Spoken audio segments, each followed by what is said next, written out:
which we recommend incidentally. And also I think coming second will be numismatic coins, which have very rare premiums presently because they're so low, and we haven't seen this for a long, long time.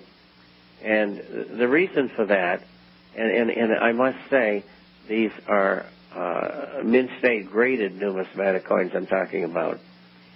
I must say that only 3% of Americans or less are involved in gold and silver in any way. And I expect that when we hit the top of the market at $6,700 gold or maybe even higher, that the big payoffs will come in the gold shares as well as in those mint state graded numismatic coins. So it's going to be an opportunity of a lifetime. It has been for some people already. We got people who bought stocks at 4 that are selling at 75, and on and on and on. And we do not encourage trading at all. We encourage buying and holding for the duration. And we've got at least 3 years to go here, minimum, through stages 2 and 3, and we may even get a 4th stage. And we can't propose to know what's going to happen in between, especially in view of what is going on in history, has been going on in history, and usually what the people who control things from behind the scenes do, they have another war. And this time, if Iran and Israel go at it and the U.S. gets involved, it'll be a full-scale nuclear war. And all major cities in China and Russia and the United States and England in Europe will be decimated. It's going to be an absolute bloodbath. Half the people in the world are going to die. And these people just don't care. They don't care. And if you think this is some fairy tale, just keep on doing what you're doing, which for the most part, most of you, is nothing. And you'll end up getting incinerated. Well, I think you've got to prepare for this thing. I think it's important that everybody who wants to know what lies ahead needs to read my January 2008 newsletter up at radioliberty.com. That's January 2008. Explains how we have been transferring nuclear technology to Pakistan. Now, why would we do that? Well, very simply, because Pakistan couldn't build a bomb unless we transferred the nuclear technology to them.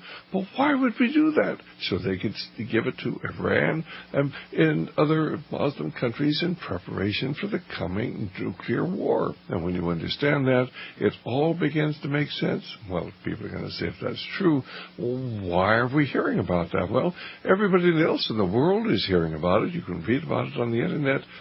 Totally blacked out by the controlled press in the United States, which, of course, is one reason why I believe it's true. But January 2008, the Sybil Edmonds story. I'll tell you, our telephone number is 1-888-24-LIBERTY. 1-888-24-LIBERTY or 464-8295. And I don't know what is coming, but war is coming, ladies and gentlemen, and you better start making your plans accordingly. So 1-888-24-LIBERTY or 464-8294 here in the Central Coast, 464-8295 here in the Central Coast of California. But you need to begin making your preparations.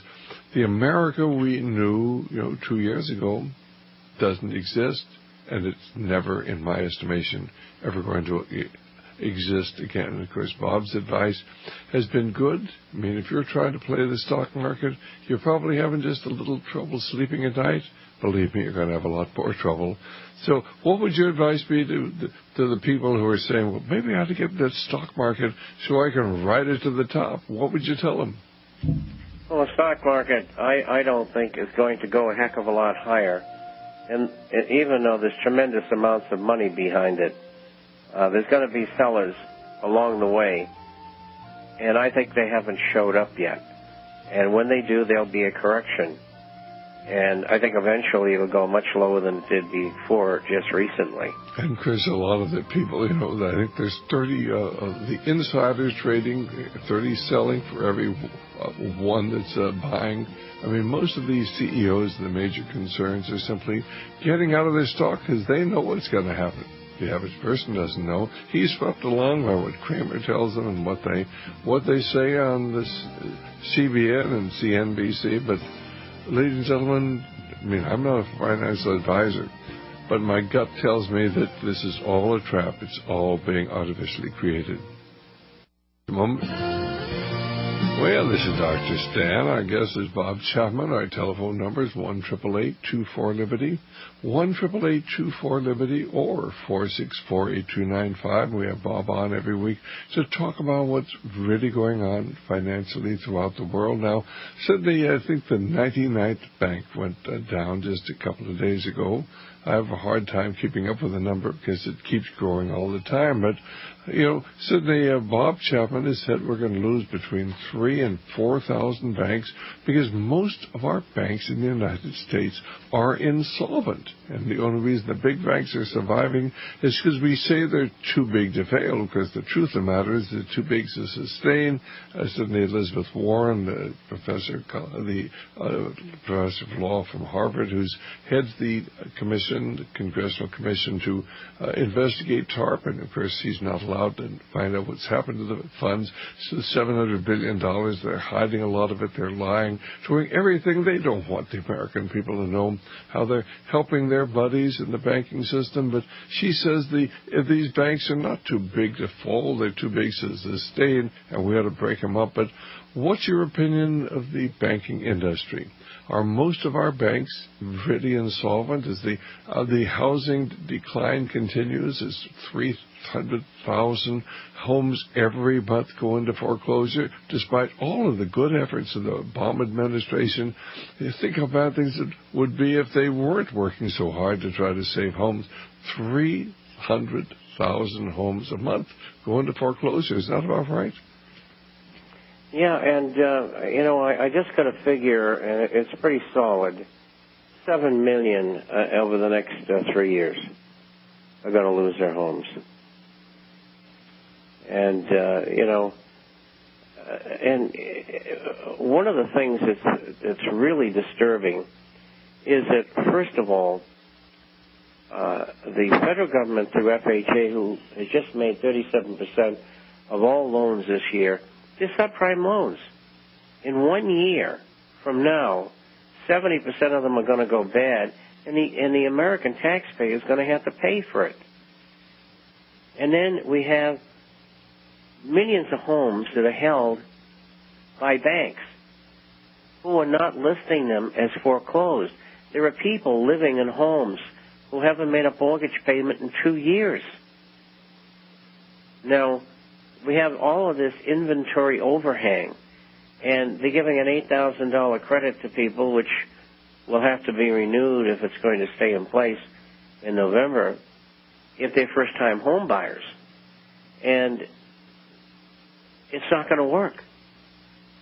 All we're doing is buying time for the bankers, and they're taking the money that they're getting from the Treasury and the federal government, and they're gambling in the market with it. They're not lending it.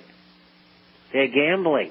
You're talking now about the banks. The government's giving them money at 0 or 0.25% interest to lend, and they're refusing to lend it. Why should they lend it, when they can make all sorts of money? I mean, I think that what Goldman Sachs talking something close to $20 billion. You probably know the figures that I do of bonuses this year, but they're talking, $39-40 billion of loans are going to, bonuses they're going to give to their friends, the banking industry. And in fact, we control AIG. I mean, it's owned 80% by the federal government. But they're going to pay these fantastic sums of money, $200 million to one fellow, but they say, there's nothing we can do about it. I mean, we own the bank, but there's nothing we can do about it. Why these loans were made before we took over the bank. Fine, let the bank go down, then we don't have to waste all this money and transfer it to Goldman Sachs and J.P. Morgan through AIG.